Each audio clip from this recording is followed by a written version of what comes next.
Live everywhere. Daily Co's Radio on netrootsradio.com presents David Waldman. Kagro in the Morning Show.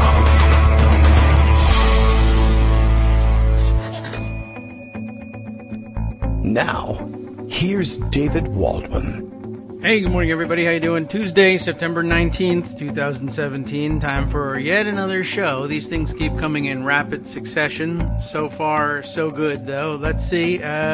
Levels are 5 privacy rooms for Kellyanne by 5 privacy rooms for Junior. Thanks, Justice. Our back behind the scenes thumbs up, A-OK. Lots happening today. Don't even really know where to start. Could go in any one of 10,000 different directions. Albert Titus tells me, is it? I don't know. I never know. When is, okay. He says it's Talk Like a Pirate Day. Is it? I don't know. It seems like every other day is Talk Like a Pirate Day. Seems an appropriate day, he says, to talk about Toys R Us, which I should. Bill in Portland, Maine mentions the same in his morning tweet. Daily Coast Radio is live right now. That's what we're telling you. Kagro X, that's me, David Waldman, analyzes the impact of the Toys R Us bankruptcy on the coal industry. Really. Honestly, we could do a whole show about it. I'm not even kidding. He's not kidding either. I actually was tweeting about that this morning. I wasn't planning on going in this direction, but why not? I now need to check. Is it Talk Like a Pirate Day? I do think that that's in September, right? How come that's not springing immediately to mind when shouldn't we know Talk Like a Pirate Day? Talk Like a Pirate Day 2017. That's the first thing. Yeah, Tuesday, September 19th. God damn it. I'm never shiver me timbers or whatever. No one ever tells me about these things ahead of time. I'm running into this problem. It needs to be on the calendar, I guess. I'm running into this problem with everything. Yesterday, here's a little complaint for you. Yesterday was the third incidence of having this thing happened to me. I don't know, are they not printing calendars with holidays on them anymore? My calendar, which is, I don't know, just a generic thing that we get at the, we probably get it at Staples, which I think is also going into bankruptcy thanks to Bain Capital. I forget whether they're in bankruptcy or not. Who knows whether they are or aren't? No one knows anymore. My calendar, just an off-the-shelf thing, tells me the holidays in Mexico, in Canada. It's like a NAFTA calendar. Tells me all the holidays. It's got Secretary's Day on there, Grandparents' Day, all the things that are, let's say, third-tier holidays. Sorry, Grandpa and Grandma and secretaries out there. Or now we say Administrative Assistants Day, I think. Anyway, my calendar can't stop telling me what holidays there are. What has happened so far? Let's see. One, my kids' Boy Scout troop. I think did I mention this, that they scheduled an outing that my son wanted to go on, and it's scheduled on for a week from Saturday, which will be Yom Kippur. For those of you who either have fancy calendars or are Jewish yourselves or live in, I don't know, a country or maybe a region that has Jewish people in it, and not all of them do. That's a very big deal, holiday-wise. It's, how would you express it? It's the holiest day on the year on the Jewish calendar, which I guess, in terms of its importance, I guess roughly translates to Easter for Christians. Well, it should translate to Easter for Christians. I would think that's the holiest day, but for whatever reason, in America, it's Christmas because presents, and you can give each other guns, and sometimes they're on sale, and whatever. So I don't know why they aren't emphasizing making Easter the more important of the two, but they don't, and so I don't know. Pagan gift giving wins out, and Christmas feels like it's more important, although sometimes people forget what it's all about, obviously, as well. Sometimes they think it's like the birthday of, I don't know, George Washington, and part 4th of July, part religious, I don't know. Anyway, you shouldn't be scheduling Boy Scout outings for Yom Kippur, but it doesn't always fall on a Saturday, and so it's confusing. People missed it. They were apologetic.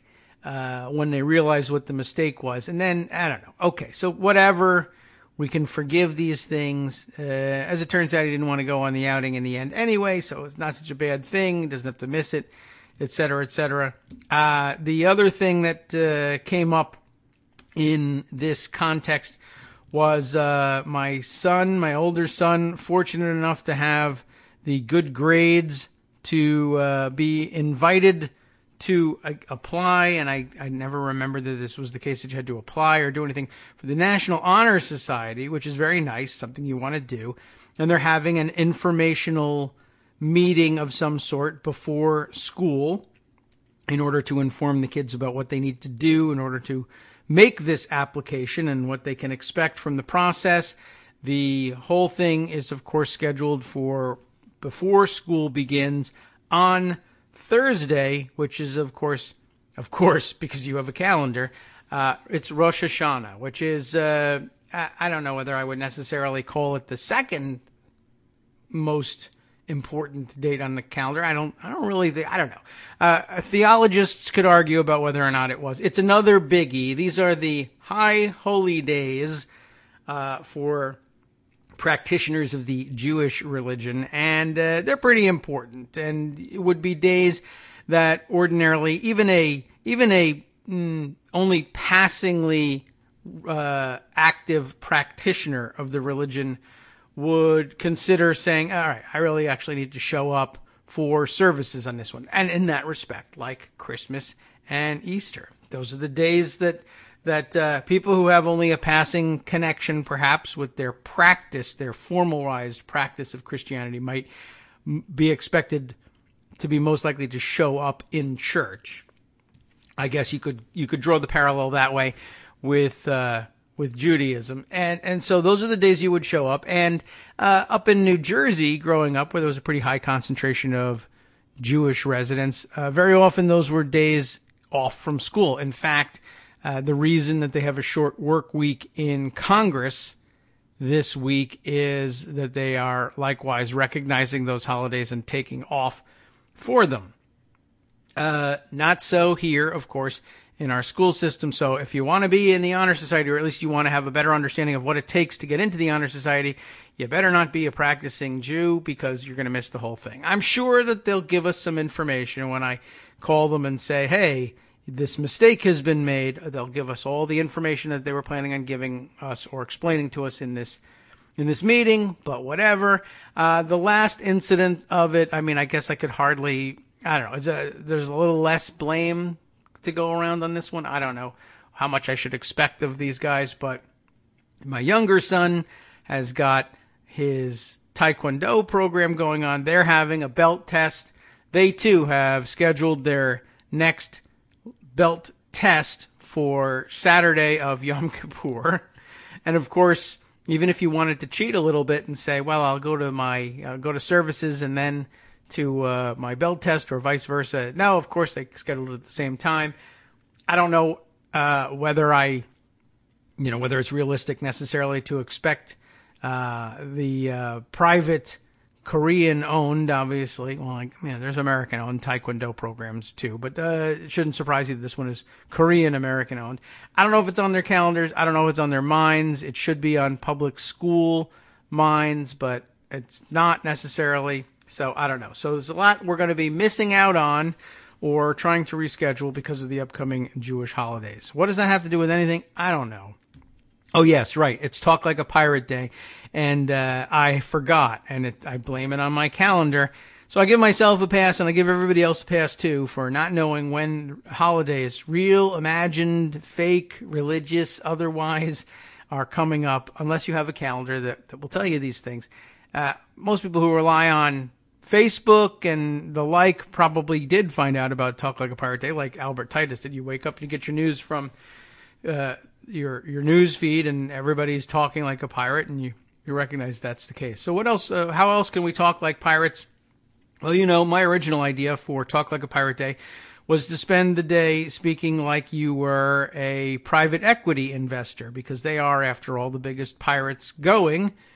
And stories caught my eye this morning about just that. Although small-time pirates caught my eye too. Let's see.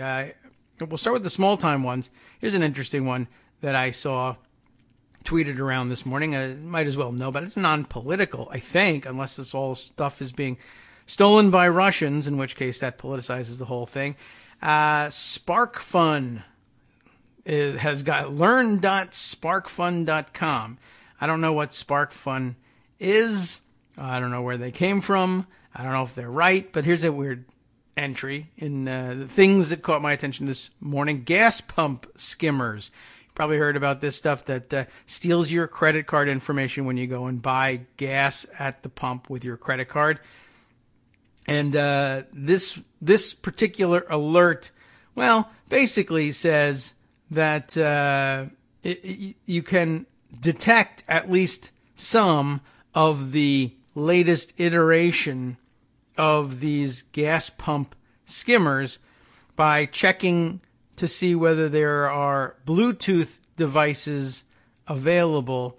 Particularly this particular iteration of skimmer comes up as HC-05 on your as a available Bluetooth device. So if you were at the pump and you happen to have your phone on you and had your Bluetooth enabled and you opened it up and scanned to see whether there were nearby Bluetooth devices available, and HC-05 popped up, more than likely you've run into one of these new generations of skimmers. Yes, there are skimmers, plenty of them, that don't come up with that identification. But I'm guessing that if you're at a gas pump in the middle of nowhere and an HC-05 comes up, more than likely it's the skimmer, and it's not just the name of the wireless network that the gas station runs for itself. And you might want to move on and use a different pump. There's a whole description of what you can do, technically speaking, to doubly verify that you are talking to one of these skimmers. Apparently, they have they're hardwired to use that as their identifier, and the password, because these are super sophisticated hackers running these things, is 1234. And apparently, there's a way to ping it back and forth and verify that you're really looking at one of those skimmers. But I would guess if I see an HC-05 pop up, I'm out of there. But if I could remember to open my phone at the pump and look for those things, I'd be amazed. There is an Android app actually out there.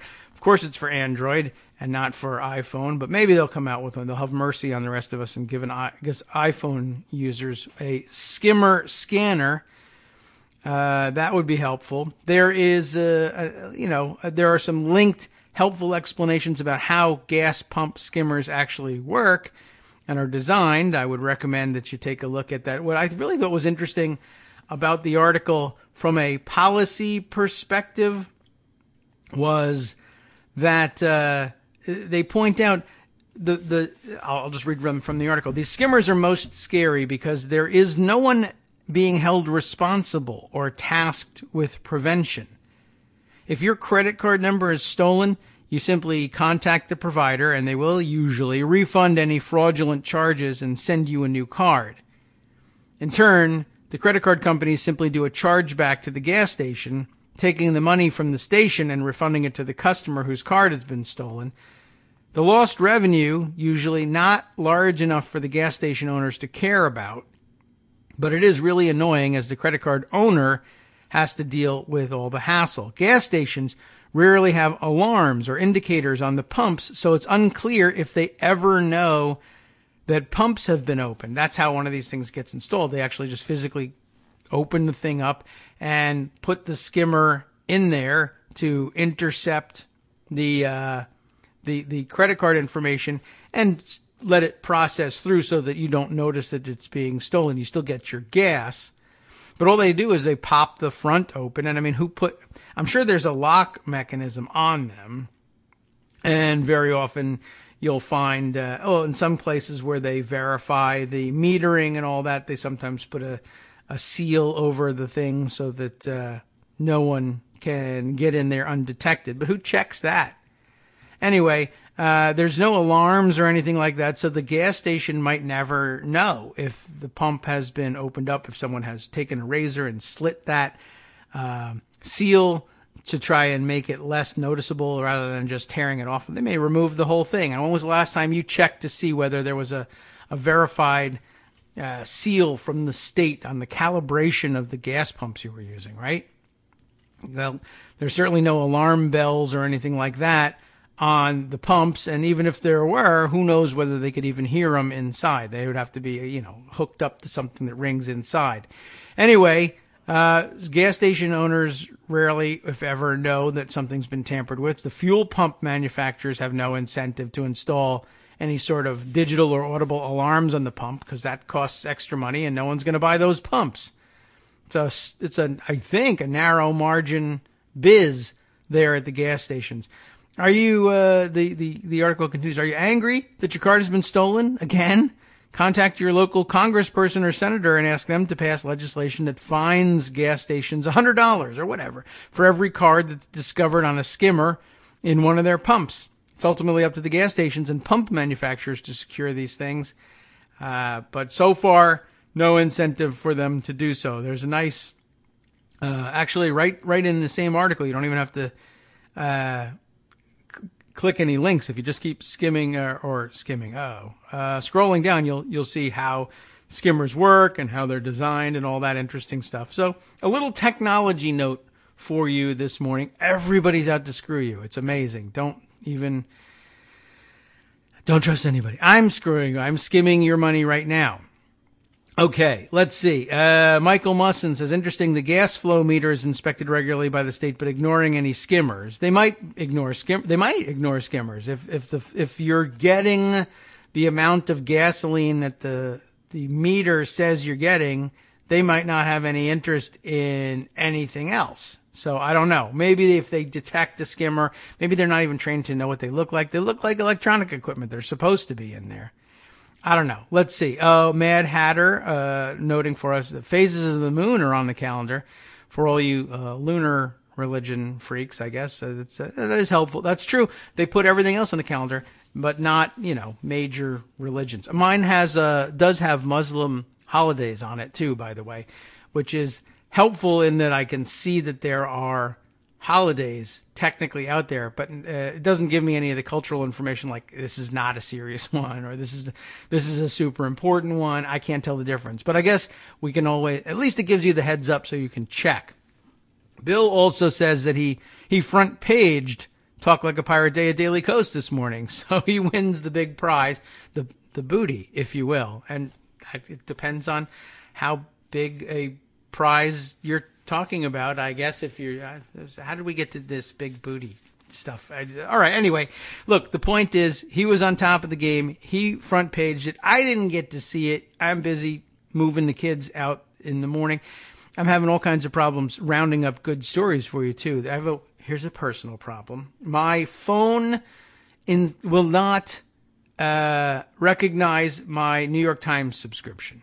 I went out and I got one. I know you're all mad about that. I shouldn't be giving them money. They suck, etc. But I depend on them for a lot of the stories that we read you and analyze. And they mostly do a good job and they suck at some things. But that's true of almost everybody. But for whatever reason, my phone does not believe I'm a subscriber and it keeps timing me out. So, after my 10 articles. So while I skim Twitter for great stories each morning and people are sharing New York Times one, if I open the New York Times story that is linked in order to send it to Pocket, it won't open it for me. Sorry, you already read 10 articles. Do you want to log in? Yes, I want to log in. It asks me for my ID and password. I give it. It works. It gives me the bot detector thing. Press these buttons to show that you're not a bot or whatever. I do it, and then it jumps to the main New York Times page. I click on the story I wanted to read, and it kicks me back out again. So that's fun. We'll see if we can't fix that one. So if you notice a dearth of New York Times stories in our lineup, that I say is the chief reason for that. None of this is super important with respect to all the other stories we could be getting to today. I mentioned, though, that there were some other piracy-related stories out there. There are many. Let me scroll back and get to the one that started me off this morning. Let's see. how many ways are there to steal money from people? Well, there's simple ways of stealing money that I noticed, like Dr. Jennifer Gunter complaining as usual, and I'm glad that she does. I make it sound like it's a bad thing that she's complaining.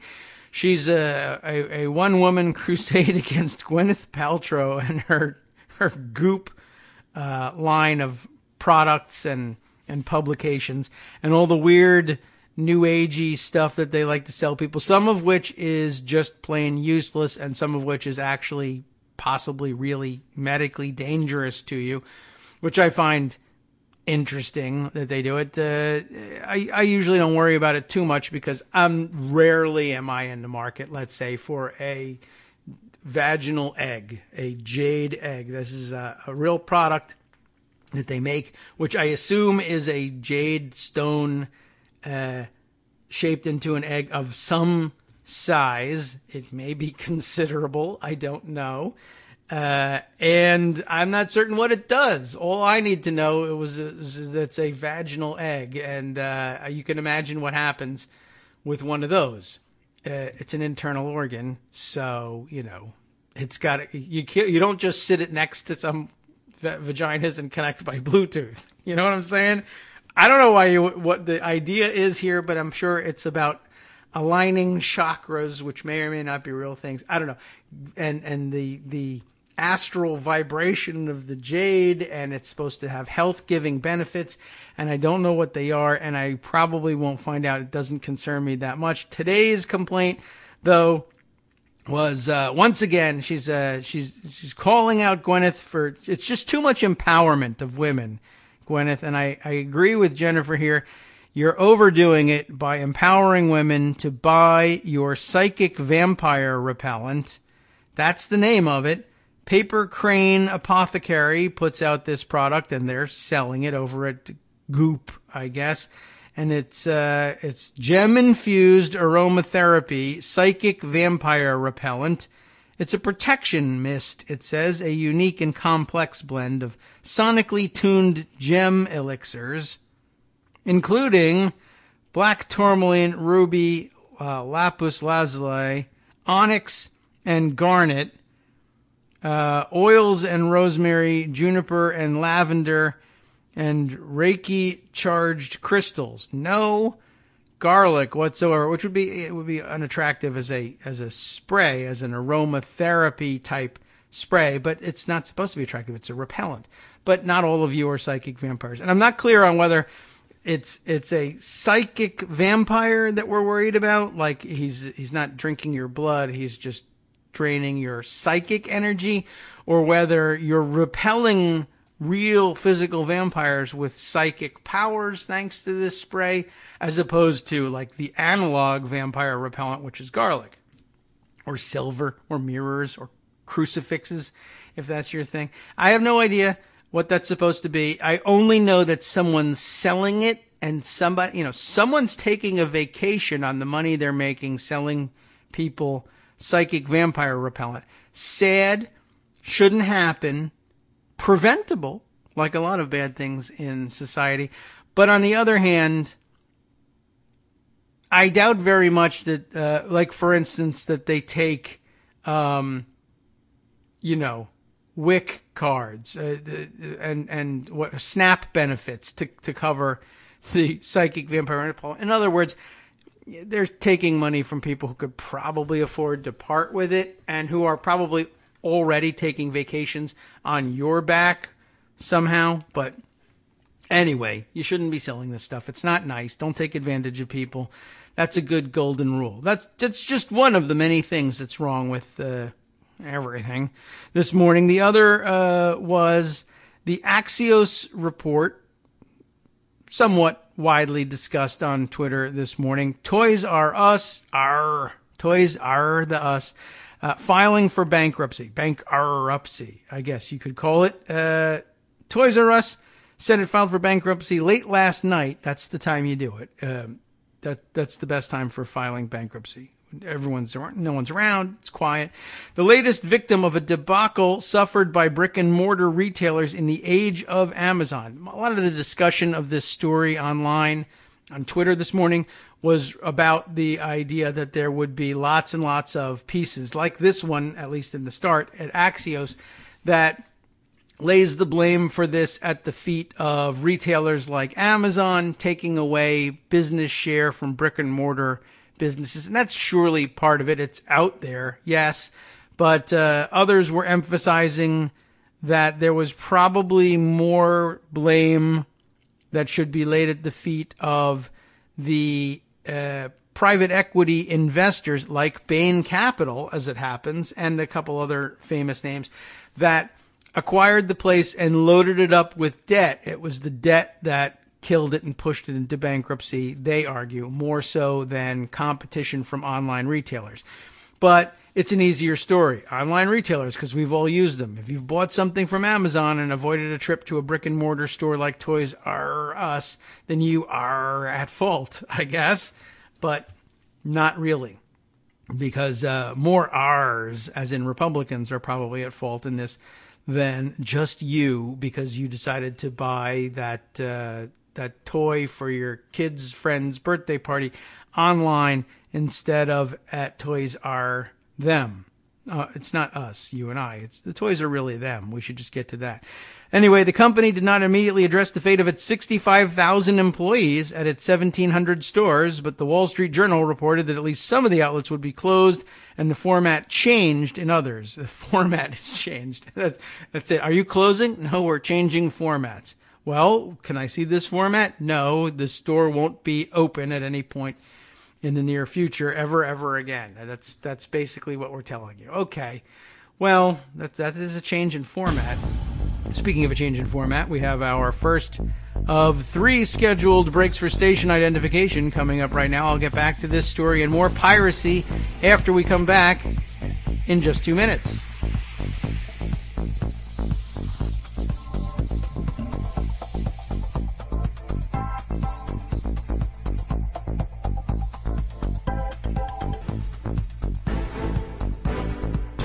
Welcome back now to the Kagro in the Morning Show here on Netroots Radio. You know what? I've never played this file all the way to the end. I usually fade the music out. There's only 20 seconds of this music left, and it would be, if I started it earlier, and then it would fade out even earlier. I don't know if it fades at the end or it just abruptly ends. Let's find out. This is an experiment in radio for both of us together. The two of you listening, I guess, and me. 5 seconds left.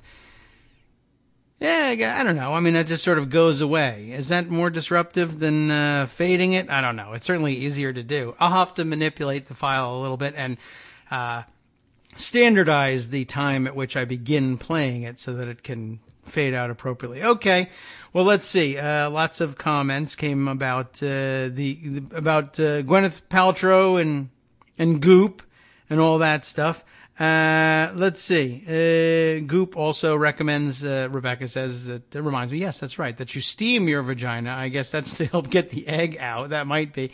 I don't know. I have no idea why they might do that and whether or not the egg is supposed to be in there. You do that before the egg goes in. Do you steam the egg while it's in there? Does it hard boil? I have no idea. It's made of jade. So I guess you could put a real egg in there. Well, all right. This is really where we should just leave it to the doctors to say that you don't want to steam anything. You don't want to put anything in there.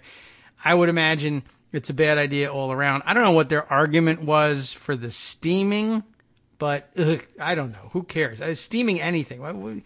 You'd never get away with telling people to, men to steam their genitalia. I don't know. Do they? Who knows? I don't know. I just saw the other day somebody thank God it was in another country. I was all set to guess it was a Florida man.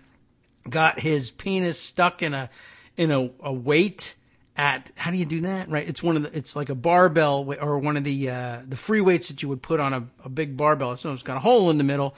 And he thought, there you go. That's where a penis belongs. And they had to call the fire department to come and cut him out of it, which I don't know if I want to spend any more time on this one. You would think that it would work itself out at some point, as when they say, well, the fire department's coming, unless he just really likes firemen, which is possible. I don't know. Anyway, I would say I'm going to recommend leaving this content out of the show entirely from here on in. and see if we can't just move on back to Toys R Us, which seemed so innocent when we last left off. Yeah, so they're closing all their stores, or they might close all their stores. No word on how many of their employees would be laid off, et cetera, et cetera. It's the Axios report continues on. It says, what's next? The company says it will remain open during the Christmas holidays, of which there's one, unless we're going back to the 12 days, but I get what you mean. The Christmas holiday, that is cute. You mean Hanukkah, and Kwanzaa and stuff like that? The Christmas holidays, all right. That's when they do most of their business, and they've received $3 billion in banking support to restructure itself, the company has. The company said only its U.S. and Canadian stores will be involved in the bankruptcy, and that the remainder will not be affected. I didn't even know that they had Toys R Us stores elsewhere, but I guess it stands to reason. Why not? Okay. First, though, it notes that it drove others out of business. Over the years, Toys R Us became the largest store in the United States with low prices that killed stylish independents like FAO Schwarz and KB Toys, both of which themselves filed for bankruptcy because kids hate toys, you see. Online competition from Amazon, in addition to discount pricing at stores like Walmart and Target, undercut the retailer, who also was severely hampered by more than $5 billion in debt on its balance sheet. Why? Because of all the toys they purchased? Nah, not really. It was related to the company's acquisition by private equity firms Bain Capital and KKR in 2005, back when Mitt Romney, I guess, was still running the place and still pirating people. But, that prompted me to think about the fact that, golly, we need to cut taxes on the investor class. Look at all the jobs created here by the investor class, and how many more could have been created by just cutting their taxes a little bit more. 65,000 employees stand to lose their jobs. 1,700 stores stand to close because, I don't know what, we didn't cut their taxes enough. Reminder from longtime listeners, possibly will remember, but certainly observers of the 2012 election will remember what Bain Capital and venture capital or private equity firms like them were really all about: acquiring companies, sometimes already troubled companies, and not because Bain Capital or Mitt Romney wanted to play Santa Claus and be the people with the most toys. They buy companies because companies are going concerns, and they have lots of capital amassed, and they have all sorts of assets. And what you can do, like mining coal, is you buy land, not because you want to build a house on it, not because you want to preserve it for a nature reserve, not because you want to grow crops on it, but because you want to tear it apart and dig up what's underneath it, crush it, and sell it for a profit. That's called mining. We don't think mining is such a bad thing necessarily, but it's no fun for the environment, certainly, but that's what it is. It's an extractive industry. And all they do is mine capital out of corporations that they acquire. You buy a company, it's got assets. How many of those assets can be liquidated and turned into cash that I will now give out to the investors? Why do they get the money? Because, I don't know, they're investors. They gave us cash, so we should give them cash. That's just sort of the entire purpose of investing in anything. They want to get money back from their investment. That's the point of investing, and you should remember that investors don't create jobs. They might accidentally or incidentally, to their purpose, create jobs. Old-fashioned investors will tell you, you got to spend money to make money, right? You've heard that one. People used to say that all the time. And that meant you got to invest in a business. You got to build it and spend money on wages and infrastructure and assets of all sorts. And then later on down the road, that spending will produce profits that you can then distribute to people. You have now spent money to make money. But the reality is everybody lives and dies by quarterly reports. There's no waiting anymore. There's no patience involved in investing anymore. You buy a company so that you can disassemble it if it has a retirement benefits plan with an account of some amount of money in it or invested on behalf of future retirees of the company. You dismantle it. You sell off those assets and you turn it into cash. And when you have cash, the law says, the law enables you to do this. And I should say MBA culture and economics, the way it's currently taught in business schools, says you got to give that money to the investors. That's the point of investment, that shareholders deserve that money back, that increasing shareholder value is the top priority. Forget about all the people who work for you. Remember that to an investor who's put money in the hopes of taking even more money out, wages are waste. They don't create jobs because wages are waste. If you put money in, you expect that money and more to come out and come to you, not to someone else who's working at the company. They didn't put any money in. They only put in their blood, sweat, and tears and time away from their families and other worldly pursuits which they might prefer to be doing. It's only opportunity costs that they're investing in the company. You invested cash or maybe Bitcoin. So you deserve more money. Why do you deserve more money? Because we are capitalists in this country. It's what we do. Capital. That's the fun stuff. It's so good. If you put capital into a business, you deserve capital plus a little more capital from out of the company. If you put labor, sweat, blood, maybe, tears, probably, time, effort, energy into the company, you deserve either jack squat, which is a distinct possibility in many cases, or, I don't know, whatever we agreed to give you, minus whatever we can force you to give back to us by threatening not to give you what we agreed to give you. That's what you get. Labor gets X, capital gets X plus Y, because that's the way it works. Why? I don't know. We've kind of discussed that on the show too. Maybe there is some inherent superiority to capital. It's easier to move. It's easier to convert into something else. If you are highly skilled and trained in making automobiles and your automobile plant closes, is it necessarily the case that you can transfer those skills to manufacturing, I don't know, Big Mouth Billy Bass? Possibly. Maybe. Do people still make those? I don't know. They're probably made in China anyway. The point is, it might or might not be easily convertible into this new thing. It's certainly more difficult to imagine it being, well, you know, healthcare is a growing industry, right? Why don't you be a surgeon? Well, it's not really translatable. But the capital is. You can take the money that was once invested in the auto plant and say, I instead want to convert this capital into a Big Mouth Billy Bass factory, a ShamWow factory, what was the name of the footy pajama blanket thing that was so hot for a while? A Bump It factory, a Jade vagina egg factory, any of those things.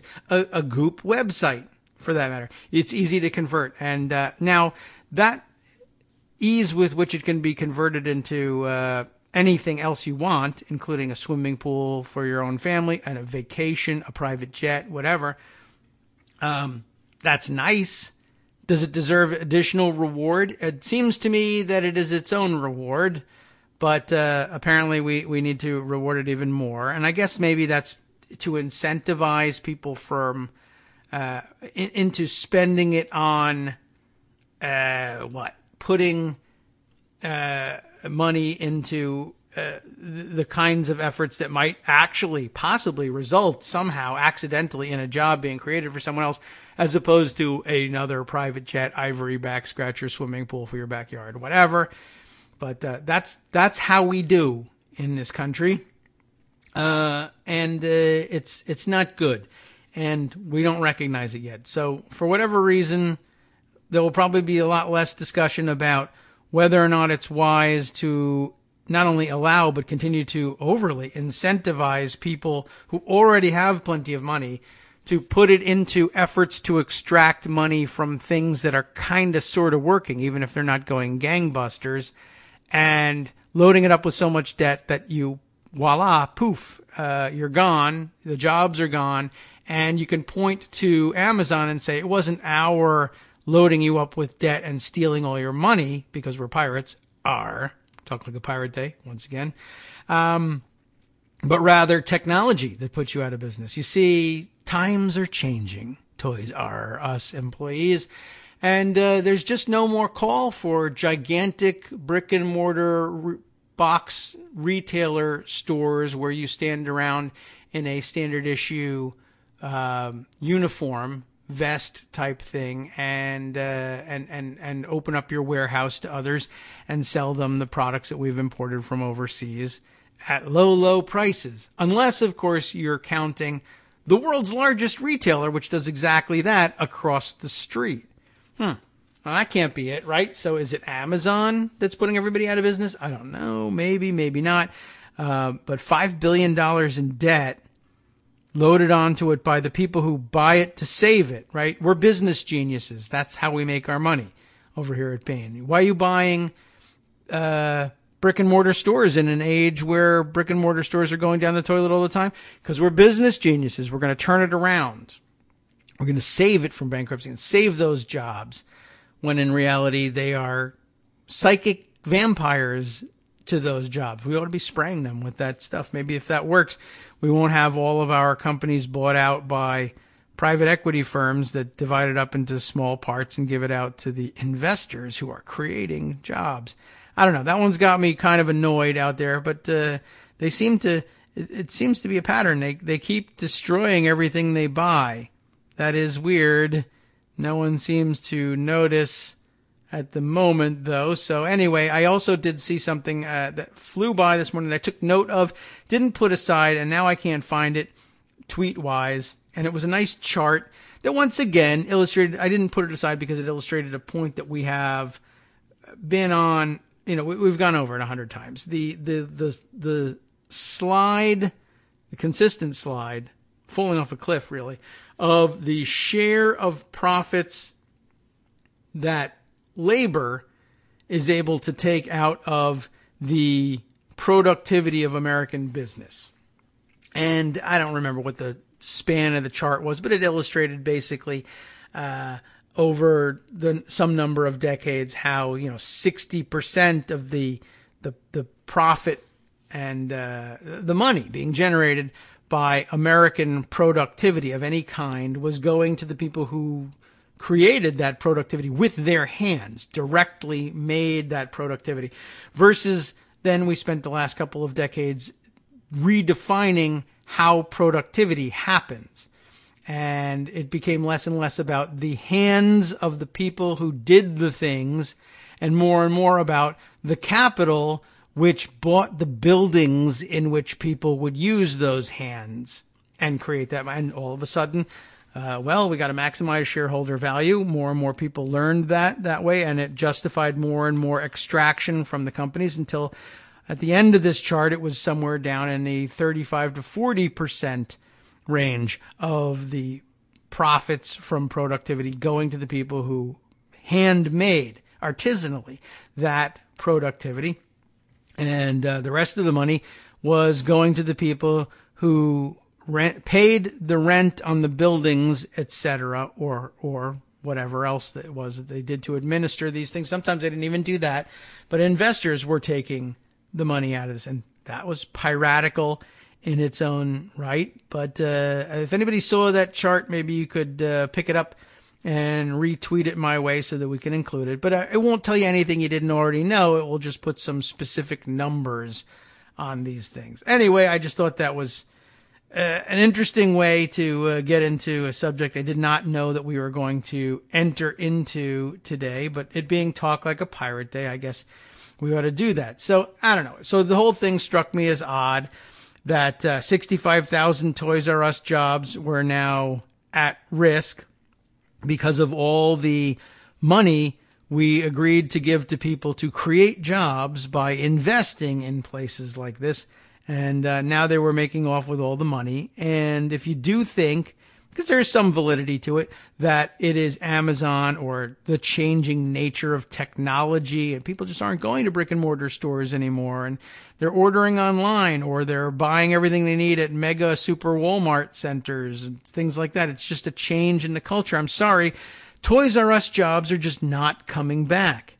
So I thought, well, I better let the coal miners know about that, because they'll appreciate having being given the truth about their situation. Coal's just not coming back. But, oh, no, wait a minute. No, the coal thing is happening because there's a war on coal. There's no war on toys. That's not something that you should, worry yourself about. Besides which, coal miners are on our side over here because they love the investor class. Because one, we create coal mining jobs. We don't. And two, we love to pay people for the coal mining that they do, which we also don't. Once again, paying wages is waste. If you own a coal mine or invest in the coal mine, you want cash from the coal mine paid to you for having bravely given some of your money that you had lying around available to risk on such ventures. You gave them some of their money so that they could, buy, I don't know, hats with lights on them and pickaxes and little carts that they use like in the cartoons. I'm sure they use other things now in real live coal mines. And then those people could go down there, those guys, those people that we hire for a little while, they get a disease and then they die. And then we have to hire their children to do the same if they're not addicted to opiates or meth, or even if they are, so long as they agree to only use them at home after being injured on the job. It's okay. We can send them down there. One of the things you might want to do about making more money is they keep asking for more money every time they chip, bring all the coal out, right? So sometimes you have to give them the money.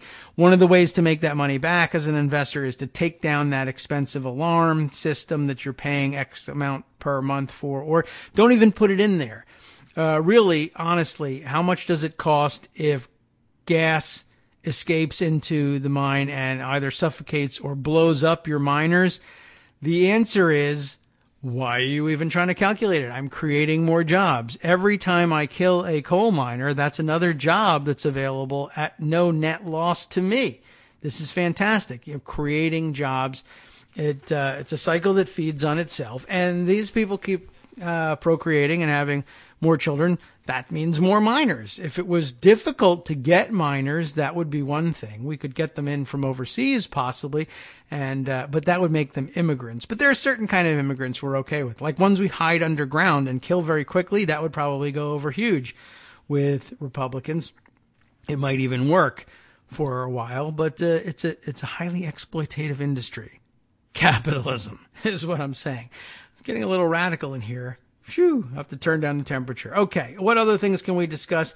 Some of which are piratical, some of which are not. We can get closer to the day's headlines, because if we don't, the after show is just going to go bonkers. They're not going to have any time to cover all of these stories. There are lots out there. Here's a pirate, Eric Trump. This is a new development in the Trump, the money laundering side, not the foreign money laundering, but the domestic money laundering. There's foreign emoluments and domestic emoluments. There's foreign money laundering and domestic money laundering. Eric Trump's old foundation apparently back at it.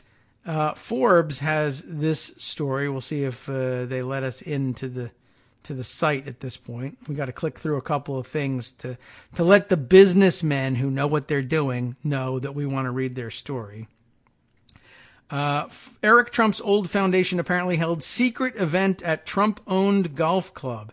Do you remember that Eric had a charitable foundation, which he changed the name of because he was super embarrassed about being charitable, I guess. The charity formerly known as the Eric Trump Foundation, now known as Curativity.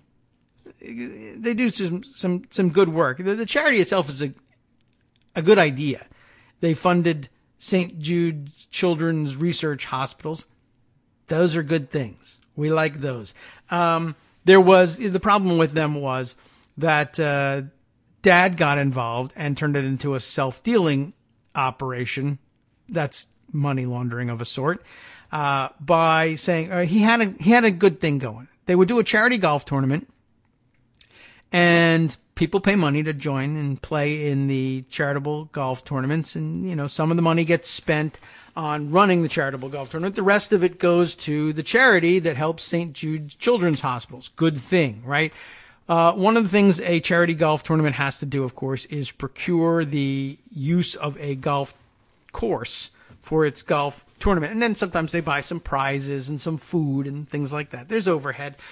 But the good news was that Eric Trump's father owned a lot of golf courses. So they would have less overhead because you don't have to pay the golf course. And at some point in all of this nonsense, Donald Trump was insisting that Eric Trump, and then Eric Trump in turn would insist that the good news was, since we own golf courses, we don't have to pay. It's 100% free of charge, he used to say, to use the Trump golf courses for this charity event. But Donald Trump changed a lot of that. You remember the story about the Eric Trump Foundation and how it started out with a board of directors that was full of his siblings were on it, but it was a lot of his friends, Eric Trump's friends. And they knew how, they had some general idea about how to operate a charity. You don't want to run up the overhead. You want as much of the money that's collected to go to the charity as possible. And they ran it fairly decently. And at some point, Donald Trump began to insist, for some unknown reason, because he wanted to steal money. That's the reason, that Eric Trump replaced the friends that he had on the board with Donald's friends and business associates, etc. And lo and behold, they began to vote on things that were a little bit different, like the fact that it sucked that they used the golf course for free. They should really be looking into how can they pay to use a golf course owned by Eric's dad in order to hold their event. That way, the Donald Trump organization could make money by renting out this golf course. They would otherwise be, collecting greens fees from 6, 10, 15 different people who wanted to play that day. So you got to pay them some money. So, that sucks. This is a charity. One of the main benefits of this charity was we didn't have to pay for the golf course. We had lots of money left over to give to the hospital. Don't worry about it, Eric. Donald and Donald's friend said. The point is that, we'll help make up the difference. The Donald J. Trump Foundation, filled with money from other people other than Donald Trump, will give a big donation to the Eric Trump Foundation to make up for that money. By make up for that money, meaning this: if I give you, or rather, if I charge you $100,000 to use the golf course for your charity, let's say you're running that charity and you don't want $100,000 to be taken out of the bank account and given to Donald Trump. Well, what about if I offered you this? If I gave you $100,000, would you be okay with then taking that $100,000 and giving it to the golf course so that you would have paid to use the golf course, as the golf course now requires of you, and it's no skin off your nose because I give you the $100,000? To Eric Trump, that makes a certain amount of sense. Okay, $100,000 comes in, $100,000 goes out. That's net zero. I'm okay with that. Never stopped to think that whose $100,000 is that? That's other people's $100,000 that they gave to the Donald J. Trump Foundation, because the Donald J. Trump Foundation was supposed to be a charitable organization and use that money for charity. Well, I am using it for charity. I'm giving it to the Eric Trump Foundation, which is a charity. Right? Does that not make a certain amount of sense? Okay, well then what happens to that money? Well, that money goes to the Trump golf course, the Trump organization. That's just corporate profit, which means that Donald Trump gets to keep some, or maybe even all, of that money. So what actually happens here, though, if you put the whole story together, is it's self-dealing, right? People give Donald J. Trump's foundation money and deduct it from their taxes because that's a charitable organization. I'm giving it to a charity, the Donald J. Trump Foundation. The Donald J. Trump Foundation can't simply say, thank you for that $100,000, sucker, and keep it. That's a problem. That's illegal. Right? I guess it would mean that the Donald J. Trump Foundation would lose its tax-exempt status as a charity. So instead, it takes the money and says, the purpose of this money is to give it to charity. Here's a charity over here. It's the Eric Trump Foundation, but who cares, right? Because I'm giving it to another charity. Yes, it's the charity of a relative, but they're going to do charitable things with it, right? Presumably. Just don't look at what they do with it. I give the $100,000 to Eric Trump Foundation. Eric Trump hands it over to the Trump organization to pay for. It's a legal, legitimate piece of overhead here. I got to rent the golf course to have a charity golf tournament. Granted, I'm renting my father's golf course, which he could have given to me for free. He used to give to me for free. But the point is, it's a legal arm's length transaction. It isn't, because they're family, but whatever. And then the Donald J. Trump organization keeps this money, but that money was just 2 seconds ago charitable donations that Donald Trump wasn't allowed to pocket. Now, by moving it from the Donald J. Trump Foundation to the Eric Trump Foundation, and then from the Eric Trump Foundation to the Trump Organization, it now becomes money that Donald gets to keep. He couldn't access it when it was in the coffers of the Donald J. Trump Foundation, and he can access it now that it's in the coffers of the Trump Organization. Magic, or as we like to call it, money laundering. They're back in the news for that, and they were in trouble for it before. It's about time for our music here so that it fades out at the proper time. They're back in trouble for it.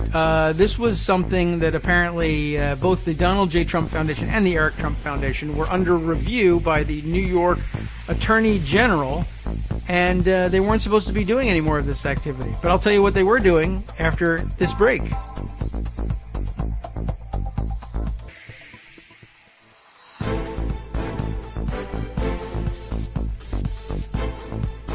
We are back now from one of the shorter breaks for station identification here on the Kagro in the Morning Show on Netroots Radio. This is the one where we actually have to work manually to fade out the music until I edit down a 1-minute version of this thing instead. Otherwise, this thing goes for another minute and a half into the show, and that's just not going to work. When we last left off, we were discussing the Eric Trump Foundation and the latest problems with it. We might as well get right to those.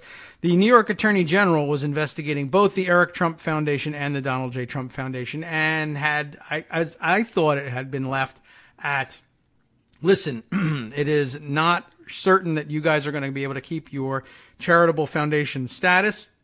No more charity work at the moment for either of these two foundations until we can sort out what the hell's going on here. It's a travel ban, a Muslim ban on your money until we can figure out what the hell's going on here. The charity, though, renamed Curativity, so what the hell? And we can go ahead. It's got a new name. You said the Eric Trump Foundation couldn't do anything.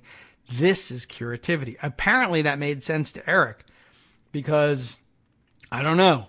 It says here, though, that the charity is legally allowed to raise money as the investigation continues, but its choice of venue seemed to be an act of defiance. I think the Donald J. Trump Foundation had to stop its disbursements, but that was because they really suspected so much of what it was dispersing was just going into Donald Trump's pocket. They weren't so sure about Eric Trump's thing or what. I don't know exactly what they didn't shut it down out of hand. They were allowed to raise money. But there are so many ways that they could raise money, even though their thing is an annual charity golf tournament. As it turns out, there are golf clubs and golf courses that the Trump family doesn't own, but that you might even be able to rent for considerably less than the Trump organization's golf courses. But yet the point is that there are actually golf courses all over the place, and they could have used any of them, but they didn't. Under investigation, they did change their name, but did nonetheless rent out the same damn Trump golf course that they've always done that has gotten them investigated in the first place. And then they tried to hold the event in secret so we wouldn't find out about it. That didn't work very well. I mentioned its choice of venue seemed to be an act of defiance. That's where we left off on this Forbes article. Dan Alexander, the reporter on this one, by the way, well worth mentioning his name because apparently he couldn't get into the Westchester, New York golf club where they were holding the event. And yesterday was tweeting a picture of the security guy at the Westchester golf course holding a picture of Dan Alexander, having been given that picture in order specifically to keep Dan Alexander out of that club so that he couldn't cover this story. But here it is. So where did what was this act of defiance? Eric Trump had previously falsely stated that his charity got to use his family's assets 100% free of charge. But a June story in Forbes magazine debunked that claim and sparked a state investigation into the organization. It is not clear who will cover the costs for Monday's event. It was Monday. The Eric Trump Foundation traditionally held its invitational on the same day, the third Monday of September. So it's tradition and you can't change it. Other aspects of the event seem to be deliberate copies of prior Eric Trump Foundation invitationals. Signs along one tee box, viewed from just off the course premises, because he's not allowed on them, appeared to include a logo of both Curativity and St. Jude's Children's Hospital. For years, the Eric Trump Foundation promised donors that its money would go to the cancer hospital, and it did indeed raise more than $11 million for St. Jude. That was the good side of things. But it also sent more than $500,000 to about 40 other charities. Relevant donors whose money was given to causes other than St. Jude were made aware that the funds would be donated elsewhere, a foundation spokesperson wrote in a June email to Forbes. That doesn't seem bad either. The ambiance also resembled prior year's events. Players walked the cart paths puffing cigar smoke as music blared from speakers and sponsored tents greeted attendees at the tee box. It's basically that event, the same old event, said a security guard patrolling the perimeter of the golf course when asked whether it was a Curativity event. It's a private thing. Others at the club were more hesitant to disclose the purpose of the event. When Forbes approached the main entrance, which is protected by a small hut, a different security guard motioned for the car to stop. Informed that the driver was a journalist from Forbes, he retreated into the hut to grab a photograph of this reporter, then denied access to the club. They said, "You got to leave."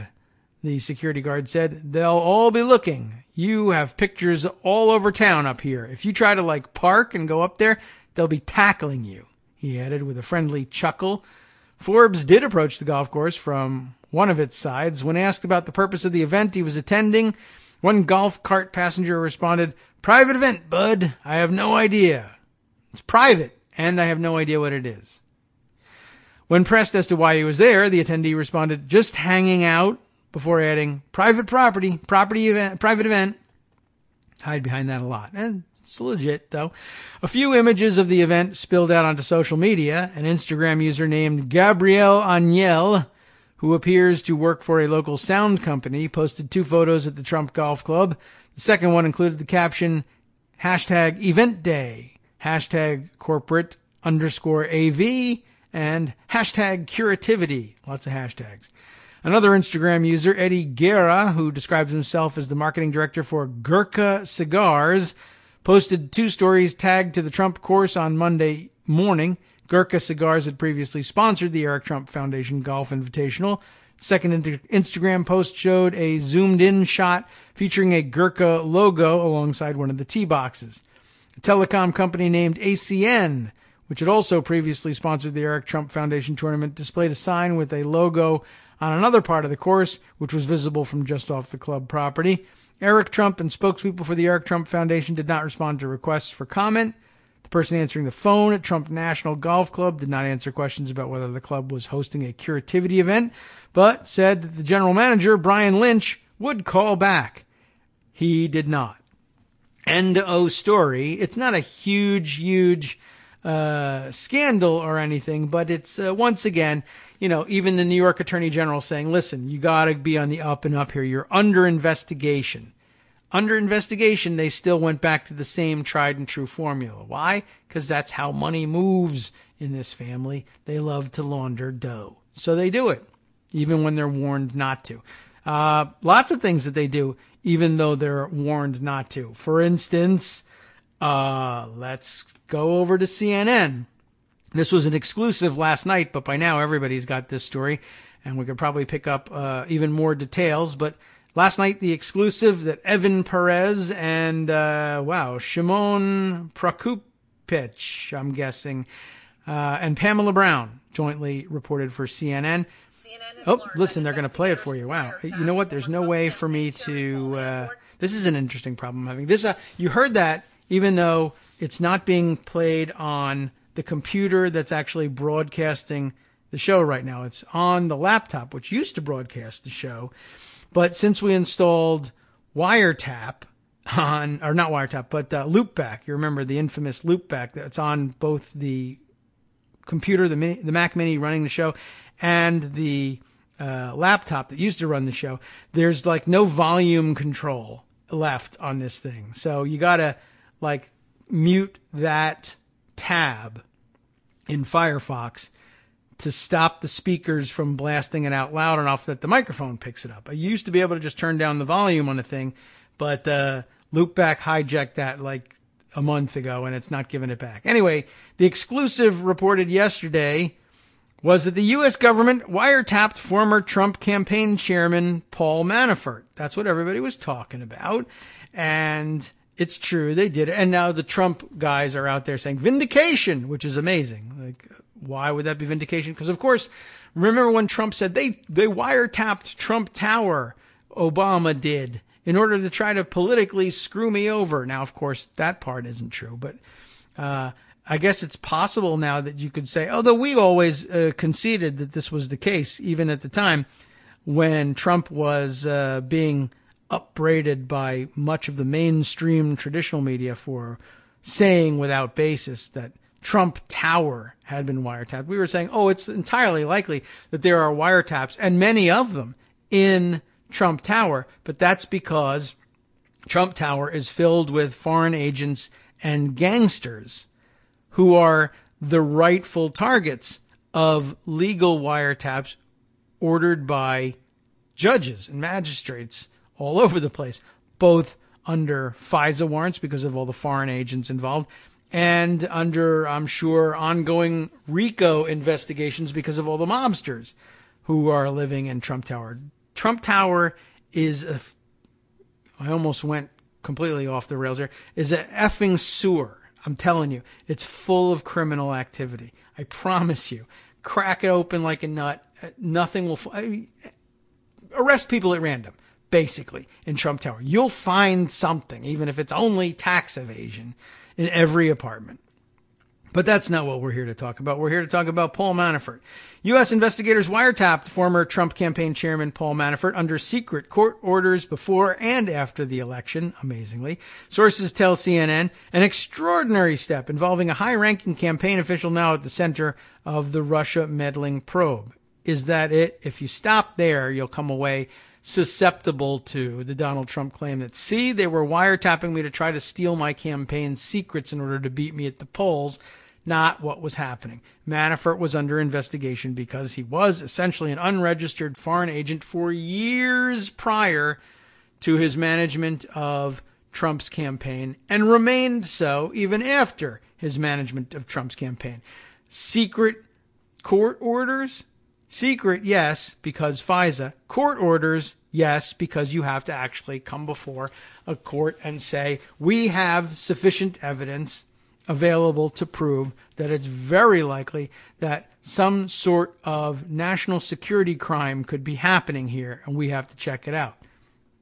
The government, they continued snooping until early this year, including a period when Manafort was known to talk to President Donald Trump, which probably means that Trump gets picked up incidentally in some of these recorded conversations as well. Some of the intelligence collected includes communications that sparked concerns among investigators that Manafort had encouraged the Russians to help with the campaign, according to 3 sources familiar with the investigation.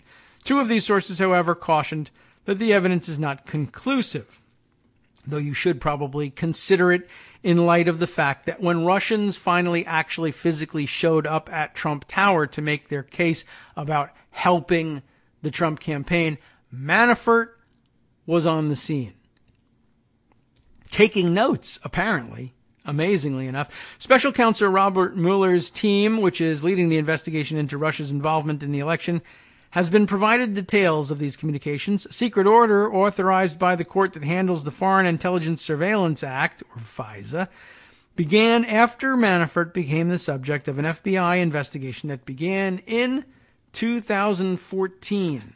Yeah. It centered on work done by a group of Washington consulting firms for Ukraine's former ruling party, the sources told CNN. The surveillance was discontinued at some point last year for lack of evidence, according to one of the sources. The FBI then restarted the surveillance after obtaining a new FISA warrant that extended at least into early this year. Sources say the second warrant was part of the FBI's efforts to investigate ties between Trump campaign associates and suspected Russian operatives, of which there were like 1 billion. Such warrants require the approval of top Justice Department and FBI officials, and the FBI must provide the court with information showing suspicion that the subject of the warrant may be acting as an agent of a foreign power. Now, we got that going on all over the place here. Both Michael Flynn's are under suspicion for doing exactly that. It's unclear when the new warrant started. The FBI interest deepened last fall because of intercepted communications between Manafort and suspected Russian operatives, who would have been under wiretap regardless of whether they were listening to Manafort himself, and among the Russians themselves that reignited their interest in Manafort, the sources told CNN. As a part of the FISA warrant, CNN has learned that earlier this year, the FBI conducted a search of a storage facility belonging to Manafort. It's not known what they found. Conversations between Manafort and Trump continued after the president took office, long after the FBI investigation into Manafort was publicly known, the sources told CNN. They went on until lawyers for the president and Manafort insisted that they stop, according to the sources. What's amazing is that the lawyers who insisted that they stop were, of course, just overheard blabbing about the case in a steakhouse next to the New York Times building. These guys can't remember from 1 minute to the next what they're advising people. So it's unclear whether Trump himself was picked up on the surveillance, but it's probably true. And once again, what this means is that the FBI said, all right, listen, everybody. They publicly acknowledged an investigation into Manafort, which probably meant they were listening to his phone calls since he was being investigated for being an unregistered foreign agent and talking to foreign agents that they would have been legally able to wiretap without a warrant under FISA. And Donald Trump still said, I'm still going to call and discuss strategic details with you. I don't care. He may have been going for some sort of martyrdom, but I doubt it. He's just not security conscious. Speaking about North Korean missile launches on the veranda at Mar-a-Lago, for instance, in front of the waiters, having people with their spying apps and flashlights on their camera phones, looking over his shoulder at classified documents and possibly beaming those images directly to servers in China, whatever. Not to mention the steakhouse conversations and everything else about how terrible he is at operational security in the Trump administration and Trump himself. Manafort previously had denied that he ever knowingly communicated with Russian intelligence operatives during the election and also denied participating in any Russian efforts to undermine the interests of the United States. We could skip down quickly to the origins of the FBI's interest in Manafort, although I do see some really interesting things going on. I guess Trump is finally giving his speech in front of the UN, which is a joke in and of itself, but I'm curious about the content of the speech, but we'll probably end up reviewing that tomorrow. It looks like they have him properly tranquilized and he hasn't said anything horrific yet, but I'm not really sure. I can't follow both of those stories all that easily at the same time. The FBI, back to Manafort, their interest in Manafort dates back to at least 2014, partly as an outgrowth of the U.S. investigation into Viktor Yanukovych, the former Ukrainian president whose pro-Russian regime was ousted amid street protests, which no doubt the Russians thought we started using social media. Yanukovych's Party of Regions was accused of corruption, and Ukrainian authorities claimed he squirreled millions of dollars out of the country. By the way, you squirrel it out of the country if you keep it yourself. You invest it abroad if you buy apartments in Mos Eisley Trump world, whether that's apartments in Trump Tower or elsewhere around Manhattan or elsewhere in the United States. Kind of weird. Speaking of which, I guess you could merge the two stories by noting that yesterday at comments prior to his UN speech, but still as part of the big UN event going on, I noticed that The Hill reported on this one that Trump begins first UN remarks made yesterday by mentioning his nearby building. I thought that was pretty amazing. President Trump began his first comments at the UN as commander-in-chief by mentioning one of his buildings near the UN headquarters. After thanking the audience, Trump went on to explain the potential, quote-unquote potential, he saw in the building project, which sits across the street. And you could just picture his mind wandering off. The world is gathered to hear what the leader of the free world has to say about the direction of America and vis-a-vis the rest of the world. And what are we going to do about all these nuclear missiles, being threatened? There's missile tests going on in North Korea. By the way, I did happen across somebody on Twitter this morning who was pretty sure that it wasn't necessarily global warming that was creating all these terrible hurricanes, but all the nuclear warheads that Koreans were lobbing into the Pacific were what? Okay. But she insisted that she was right. Anyway, you see how things happen like this, how a mind can wander in the middle of these conversations. It happened to me, it can happen to Donald Trump. That's why he probably does a great me imitation. I actually saw great potential right across the street, to be honest with you. And it was only for the reason that the United Nations was here that turned out to be such a successful project, Trump said. In other words, he's right about that. Making a Trump building here at this spot doesn't necessarily lead to success. In fact, it usually leads to disaster. But because the UN was nearby and there are lots of foreign governments and foreign government representatives looking for convenient quarters, either for the staff that was working at the UN or for the consulates that would be running operations on behalf of their individual countries at the UN. They needed some swanky digs. This was right here. Lots of international contingents, let's say, find the Trump aesthetic attractive and pleasing. And so they bought in. And it's only because the United Nations, that's the way he can praise the United Nations. Otherwise, he can't stand the United Nations. He's tweeted about how he thinks it's so ugly and cheap and the building is horrible. I would be able to put up beautiful slabs of marble behind the speaker instead of those cheap tiles that they have, which actually look like fairly expensive stone, but maybe they're not. I don't know. Maybe they saved a lot of money putting in cheap tiles. But yeah, this is his only compliment for the UN is I was able to sell a lot of units for top dollar. These people were loaded, and I made a lot of money. I'll be honest with you, selling units in the Trump World Tower across the street.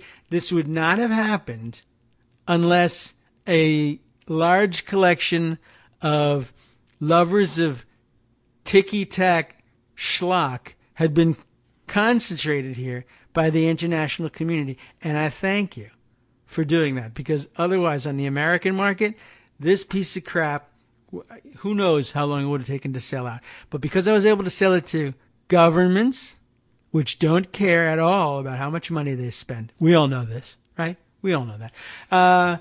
And also oil sheiks from Middle Eastern countries and fabulously wealthy people, because let's face it, who's going to be sent to the United Nations to represent their country other than the fabulously wealthy? There are poor countries, communist types that send poor people to try to shame the rest of us with some kind of moral message. But okay, so fine, whatever. They live in flop houses nearby. The rich people who run the world needed a fancy place to live. So I built it, and I want to thank the United Nations for being so chock full of money that they could afford to just shell it out for the schlock that I'm slinging just across the street. Thank you very much. That's the best compliment he can give to the UN. Keep the peace, give a forum for people to talk with one another, et cetera. So there's some terrible things that go on there as well, like any other organization. I don't know if I would necessarily say terrible, but there's some things that aren't so helpful, I'm sure, that go on. But that's his interest in it. The UN is great because it brings together lots of people who need apartments in one place. And I have built an apartment building in that place. So that's great. Well done. Okay.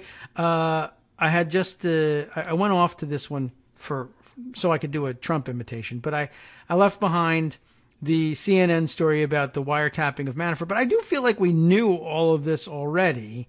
I guess this is the first public acknowledgement of the timeline and the renewal of the warrant and the raising the possibility that Manafort spoke on tape with Trump at some point. Lordy, I hope there are tapes, right?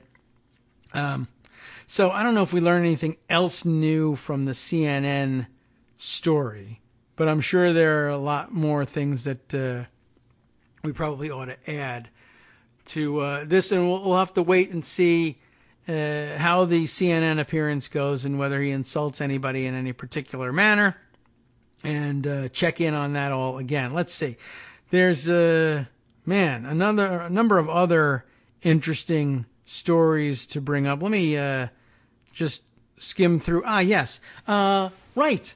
You remember that when we left off yesterday, the Republicans in Congress were getting ready to steal away health care from not 24 million people as Mitch McConnell originally planned, but now 32 million people with the new Cassidy-Graham, or sometimes known as Graham-Cassidy bill that was sketched out on the back of a napkin last week. We discussed the fact that there would be time for near zero in the way of hearings on this thing. They're going to have, I think, 2 show hearings on it. But here's an interesting new twist. Of course, we all know that they're racing against the clock because the parliamentarian has decided, for whatever reason, that the reconciliation instructions under which Cassidy-Graham could pass with just 50 votes in the Senate is expiring with the end of the fiscal year, September 30th. But here's a new thing.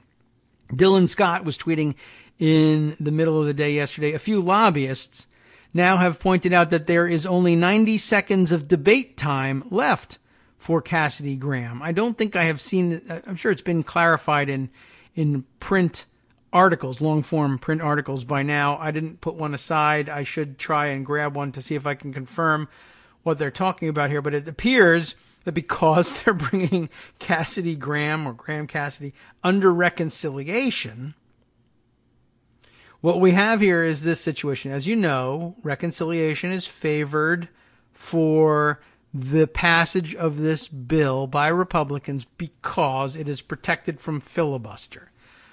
Once again, the mechanics count. Why is it protected from filibuster? Because reconciliation bills, by law, by statute, are time limited for debate. So if there's a statutory time limit for debate, there's no way to filibuster it, extend the debate on it, and prevent the invocation of cloture to close debate on it. It doesn't matter. 20 hours, as I recall, is what's allowed for a reconciliation bill to be debated. Well, what's happening here, of course, is that Cassidy-Graham is really just a substitute for the entire text of the McConnell version of Affordable Care Act repeal and replace that they debated earlier. In other words, we're still stuck under the same 20-hour time limit. It's not a different bill per se. It's the same reconciliation procedure that's been allotted to us. And what may end up happening here is that the only debate time left, I don't know whether they really left 90 seconds on the clock per se during the last go-round of debate on the McConnell version of the bill, or whether that's just when you bring up an amendment and time has run out, that might be like the vote-a-rama amount of time that you're still allowed to debate. You know, in other words, you're out of debate time, just as we're out of time before our break virtually, but they're out of debate time. But you can still bring up any number of amendments. And if you bring up an amendment, well, we'll give you 90 seconds to debate the thing, and then we'll have our vote on it. That's the position we're stuck in. We're still on the same reconciliation bill, that same one. So we're time limited. Amazing how these things come back to bite you. We'll talk more about that and other stuff after this next break.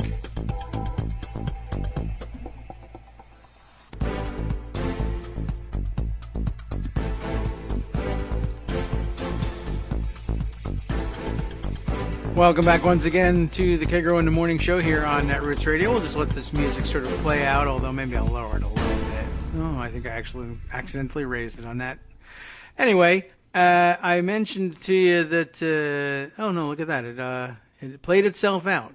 I don't know. I must have hit some kind of funky button that did that by accident. I'm pretty good. I wish I knew what I did on that. By all accounts, Donald Trump continues embarrassing himself in front of the United Nations, and the speech now devolving into the point where he says things like loser terrorists have to be killed. And I believe he has threatened the very existence of North Korea at least once.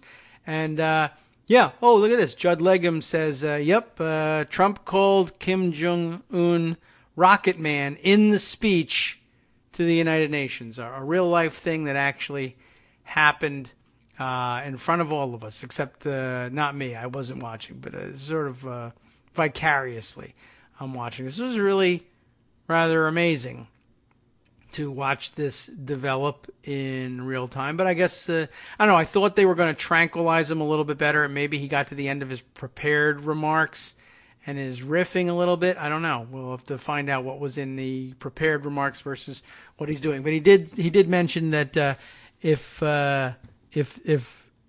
North Korea were to develop nuclear weapons, we would have no choice. The United States would have no choice but to totally destroy North Korea, which really I don't think is the kind of thing that you want to say at the United Nations. They don't have a lot of friends at the UN, North Korea, but when you say things like America will totally destroy some other country in front of the UN, that's a sore spot for them. It makes them itchy when you do things like that. But, you know, he hates those guys, besides which he hates the tile that's behind him.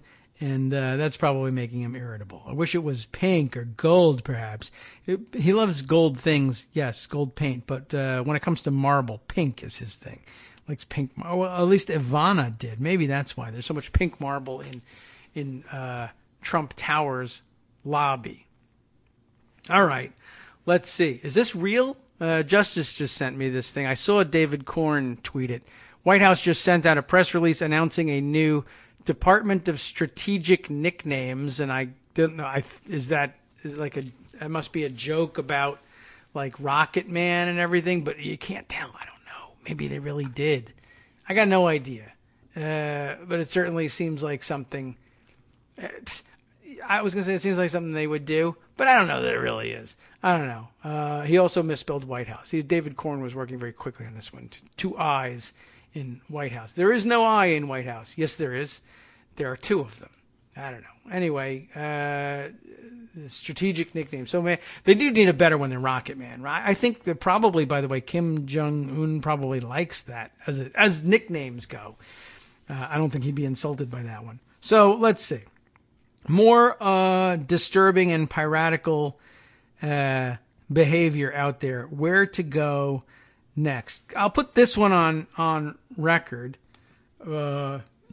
It doesn't exactly fit in our narrative, but then again, I'm not entirely sure we have a narrative going on here today. New York Times did manage to save this one, but just, this one needs to be filed.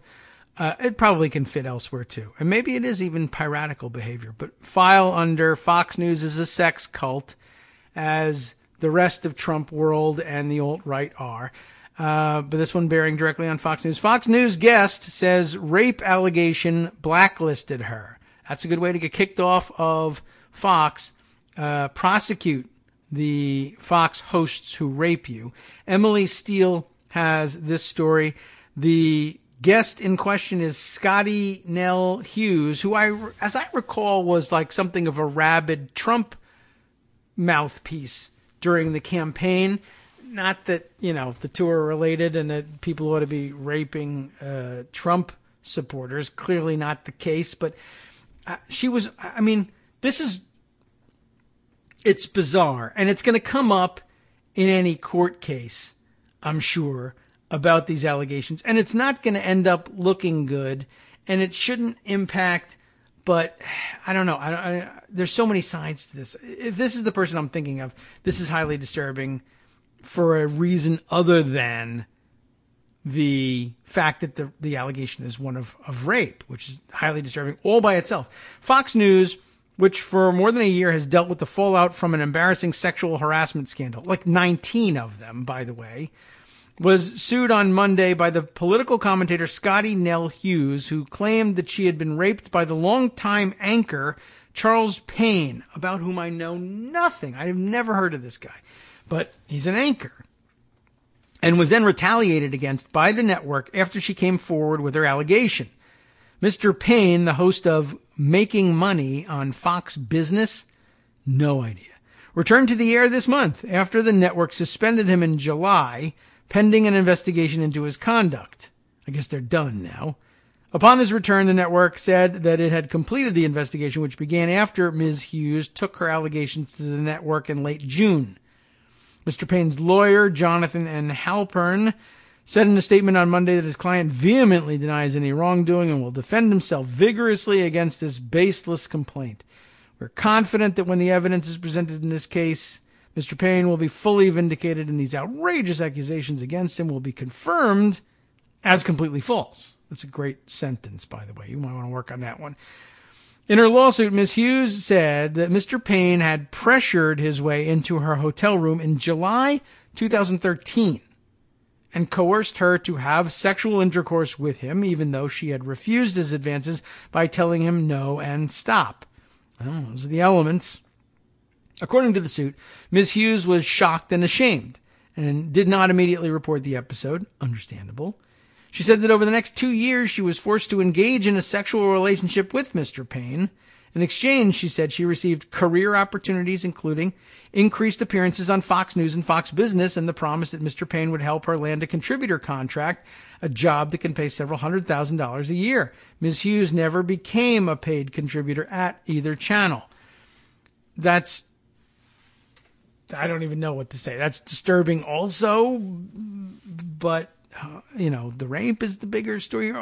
They're going to make it, of course. This is the way rape prosecutions and defenses go all the time. The defense will say you were trading sex for a job, which, well, maybe not what, the most moral thing to do in the world.